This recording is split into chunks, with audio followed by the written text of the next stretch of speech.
नमस्कार, मैं विनय तिवारी। मेरा YouTube channel cricket with Vinay Tiwari 2.0 में आपका हार्दिक स्वागत है, अभिनंदन है। आपसे अनुरोध है कि कृपया मेरे यूट्यूब चैनल को सब्सक्राइब करें, लाइक करें और अपना अमूल्य कमेंट देने में बिल्कुल संकोच न करें। आज हम डिस्कस करेंगे भारत और अफ़गानिस्तान के बीच 3 मैचों की एक दिवसीय क्रिकेट श्रृंखला का जो शुभारंभ हो चुका है। जैसा कि मैंने पहले वीडियो में आपको बताया था, आपसे डिस्कस किया था कि एकमात्र टेस्ट मैच जो खेला गया था उसको भारत ने जीत लिया था और आज से एक दिवसीय मैचों की श्रृंखला का शुभारंभ हो गया है। आज पहला एक दिवसीय क्रिकेट मैच धर्मशाला में खेला गया और आज चूँकि जो मैच था 50 ओवर का था, लेकिन दोपहर 2-2:30 बजे से मैच को शुरू होना था, लेकिन धर्मशाला में बारिश के चलते ये मैच 50 ओवर का नहीं हो पाया और इसको घटा करके 25 ओवर का कर दिया गया। क्योंकि तमाशाइयों का एक बहुत बड़ा जमावड़ा हुआ था और इसलिए ये बारिश के बाद ऐसी संभावनाएं जताई जा रही थी कि मैच चाहे 10 ओवर का ही हो, 15 ओवर का हो, 20 ओवर का हो, लेकिन मैच होगा ज़रूर यदि बारिश रुकती है तो। बारिश रुकी और बारिश रुकने के बाद जो ग्राउंड स्टाफ होता है उन्होंने भरपूर मेहनत की, पूरी मेहनत के साथ करके और ग्राउंड को सुखाया और मैच को यहाँ पे सुचारू रूप से करवाया। इसके लिए ग्राउंड स्टाफ को भी बहुत बहुत धन्यवाद। अब हम बात करते हैं, चूँकि 25 ओवर का मैच हो गया और 25 ओवर का मैच में संयोग से भारत ने टॉस जीत लिया और टॉस जीतने के बाद भारत ने अफ़गानिस्तान को बल्लेबाजी करने का निमंत्रण दे दिया। आप सोचिए, अगर यही कहीं टॉस अफ़गानिस्तान जीत गया होता तो वो भी भारत को पहले बल्लेबाजी करने के लिए निमंत्रण देता। अब एक चीज़ समझिए कि चूँकि मैच जो है मैच 25 ओवर का हो गया तो निश्चित तौर से 25 ओवर का मतलब ये है कि चूँकि 20-20 ओवर का मैच जो होता है T20, उसमें से जिस रन गति से टीमें रन बनाती हैं, ठीक उसी रन गति से रन बनाएंगी ऐसी उम्मीद जाहिर हो गई थी, क्योंकि 25 ओवर का तो मैच है। तो ये लग रहा था कि 25 ओवर का मैच लगभग अगर 10 रन के एवरेज आखिर तक निकलता है तो 250 रन जरूर बनेंगे। और टॉस जीतने के बाद चूँकि भारत ने निर्णय लिया कि हम पहले हम अफ़गानिस्तान को बैटिंग करवाएंगे और अफ़गानिस्तान की टीम ने बेहतरीन बल्लेबाजी की। आखिर में ज़रूर लड़खड़ा गए। हम अगर बात करें कि अफ़गानिस्तान के लिए गुरबाज जो कि विकेट कीपर है, उन्होंने 102 रन बनाए 51 गेंदों में और 8 चौके और 8 छक्के। ऐसी पारी को बिल्कुल सैल्यूट है, ऐसी पारी को बिल्कुल सैल्यूट है। एक विकेट कीपर बल्लेबाज और भारत के इतने ज़बरदस्त बॉलिंग आक्रमण के सामने यदि वो इतने गजब तरीके से रन बनाता है तो वाकई उसको सैल्यूट करना चाहिए। वो डरा नहीं, झिझका नहीं और बिल्कुल उसने अपने इरादे जाहिर कर दिए थे कि हमें इस तरीके से रन बनाने हैं, चाहे जो भी बॉलर आए। अब इसके बाद जादरान चूँकि पहले आउट हो गए, 4 गेंदों में 1 रन बनाया। अटल करके है, तो अटल भी 0 पे आउट हो गया। उसके बाद शाह ने 3 रन बनाए 8 गेंदों पे और शहीदी ने 27 रन बनाए, उमर जई ने 26, नबी 9 और राशिद खान 9 और गुल नफ़र 0, रहमान 4। यानी कि एक छोर तो संभाल के चल रहा था गुरबाज, लेकिन गुरबाज का साथ देने के लिए कोई भी बल्लेबाज खड़ा होना उचित नहीं समझा और विकेट एक करके एक साइड से गिरती रही। और जैसे ही अगर बात कही जाए तो जो गुरबाज जब आउट हुआ तो गुरबाज आउट हुआ जब 142 रन था। गुरबाज आउट हुआ 142 रन था। अब आप समझ लीजिए कि 142 रन आउट हुआ, जिसमें से 102 रन तो गुरबाज के थे। इसके बाद फिर टीम पूरी तरीके से लड़खड़ा गई और 194 रन पे पूरी टीम सिमट गई, यहाँ तक कि 25 ओवर का पूरा खेल भी नहीं खेल पाई। जहाँ तक अगर हम बॉलिंग की बात करें तो अर्शदीप सिंह ने 5 ओवर में 27 रन देकर के 2 विकेट लिए और एक ये आज खेले गए हैं बरार, 5 ओवर में 27 रन देकर उन्होंने 3 विकेट लिए। बहुत ज़बरदस्त बॉलिंग की। और प्रसिद्ध कृष्णा लोग कहते हैं, मैं प्रसिद्ध कृष्णा को मैं वही मानता हूं जो पाकिस्तान का हारिस रऊफ है। हारिस रऊफ और प्रसिद्ध कृष्णा में हमें किसी प्रकार का अंतर समझ में नहीं आता है।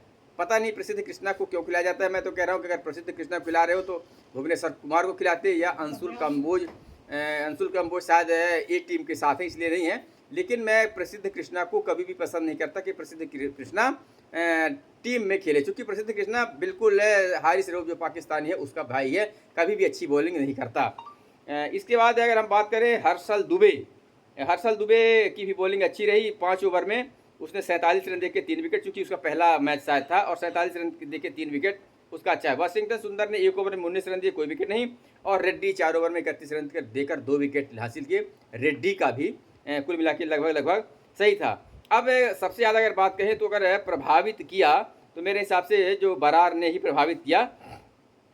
गुरनूर बरार इनका पूरा नाम है, और उनका पहला मैच था। डेब्यू मैच में मैं इनकी बॉलिंग देख रहा था और वाकई उन्होंने बहुत अच्छी बॉलिंग की। और इसके बाद अगर हम बात करें भारत की बैटिंग की, अगर हम बैटिंग की बात करें, चूँकि मैंने दोपहर की जो वीडियो किया था उसमें बताया था कि रोहित शर्मा पे बहुत ज़्यादा दबाव है, और रोहित शर्मा को ये दबाव झेलना पड़ेगा, अदरवाइज ये फिर मांग उठने लगेंगे कि रोहित शर्मा अगर नहीं खेल पा रहे हैं तो फिर वर्ल्ड कप 2027 में जो होना है वहाँ तक इंतज़ार करना सही नहीं है। इनको फिर रिटायरमेंट ले लेना चाहिए और फिर किसी न किसी दूसरे को मौका दे, खासतौर से ऋतुराज गायकवाड़ हो गए या तिलक वर्मा हो गए। ऐसे खिलाड़ियों को अगर आप मौका देंगे तो मेरा मानना है कि ये अधिक बढ़िया होगा बजाय इसके। तो अब रोहित शर्मा आज हालांकि 16 रन बना के आउट हुए, लेकिन उन्होंने शॉट अच्छे लगाए, एक छक्का भी उन्होंने लगाया सॉरी 16 गेंदों में 16 रन बनाए, 2 चौके और 1 छक्के की मदद से 100 का उनका स्ट्राइक रेट रहा। हाँ, शुभमन गिल, हम बात करेंगे शुभमन गिल जो कप्तान है। शुभमन गिल ने आज कप्तानी पारी खेली, और शायद शुभमन गिल को इस चीज़ का एहसास है कि वो उन्हें कप्तान तो बना दिया है चैन समिति ने, लेकिन उनके जैसा, उनसे अगर अच्छा नहीं तो उनसे कम भी नहीं है। भारत में 2-3 प्लेयर, खासतौर से अगर आप माने कि श्रेयस अय्यर या केएल राहुल भी शुभमन गिल से कहीं तक किसी मामले में कमज़ोर नहीं है। तो चूँकि रोहित शर्मा और गिल ने शुरुआत की थी, अच्छी शुरुआत चल रही थी, और 46 रन बने थे 5.4 ओवर में। रोहित शर्मा दुर्भाग्यपूर्ण तरीके से रन आउट हुए।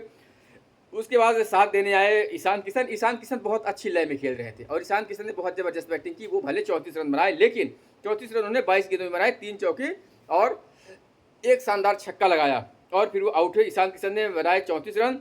श्रेयस अय्यर 12 रन, हालांकि एक छक्का लगा चुके थे, और फिर उनको उसी तरीके का शॉट नहीं खेलना चाहिए था, यहाँ थोड़ा सा एहतियात उनको बरतना चाहिए था। उन्होंने बनाए 12 रन 15 गेंदों पे।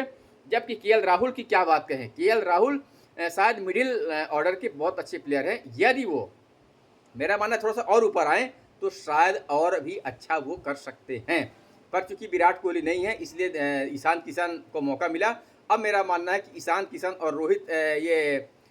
किशन और केएल राहुल जब बात आएगी, चूंकि जब विराट कोहली आ जाएंगे तो 2 में से एक को जाना पड़ेगा। तो मेरा मानना है कि यहाँ केएल राहुल को नहीं हटाया जा सकता, ईशान किशन को भले बाहर, यानी उनको ड्रॉप कर दिया जाए। जो आज के मैच में हमने जो आकलन किया, हमने यही आकलन किया कि विराट कोहली के आने के बाद भी ये देखा जाए कि हम केएल राहुल और ईशान किशन में से अगर चुनना हो तो मेरा मानना है कि ईशान किशन की बजाय केएल राहुल का पलड़ा भारी है, क्योंकि आज उन्होंने जिस तरीके से बैटिंग की, और आखिर में क्योंकि पावर प्ले खत्म हो जाता है, और मिडिल क्रम जो होता है, मिडिल क्रम में जिस तरीके से उन्होंने शुभमन गिल का साथ दिया, और साथ नहीं बल्कि वो मैच भी एक समय पर थोड़ा सा अंतर हो गया था, लेकिन इतना अंतर कोई बड़ी बात नहीं, 1-2 छक्के लगने पे वो अंतर कम हो जाता है।